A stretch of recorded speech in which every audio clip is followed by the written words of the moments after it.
There is a place on Earth where the pressure would crush you into something the size of a soda can. It's 7 miles straight down. And in 2020, we found something living at the very bottom. Come with me. We're going all the way down. Here's what you believe. You believe the deep ocean is a dead place. Cold, black, empty, a flooded desert. Almost everyone pictures it that way. By the time we hit the bottom, I want you to see how wrong that is.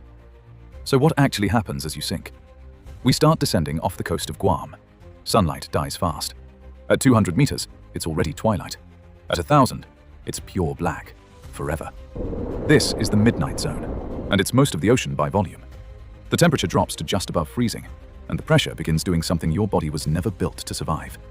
Down here, every 10 meters adds another atmosphere of crushing weight. At the bottom, you'd have the equivalent of 50 jumbo jets stacked on top of you. So how does anything live in that? And how deep does this even go? Keep sinking.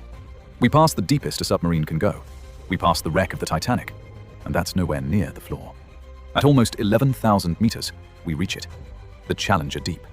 The single deepest point on the surface of the Earth. Put it this way. If you dropped Mount Everest into this trench, the peak would still be 1.5 miles underwater. We have better maps of Mars than of this place. More people have stood on the moon than have touched this seafloor. So we finally get to the bottom of the deepest, darkest, highest pressure place on the planet. The one spot that should absolutely be dead. So what's down there? Life. In 2020, a research team filmed a small, pale, almost translucent fish just gliding along the bottom. The snailfish. No armor, no monstrous jaws. A soft, delicate little thing, perfectly calm, under 8 tons of pressure per square inch. Around it, tiny shrimp-like creatures swarm through sediment that never once, in the history of the planet, has seen the sun. They aren't surviving down there. They're thriving. This is just home to them. And that's the part that stays with me. We keep searching the sky for life on other planets, scanning for the faintest signal. And the strangest, most alien world we've ever found was 7 miles beneath our own boats the whole time.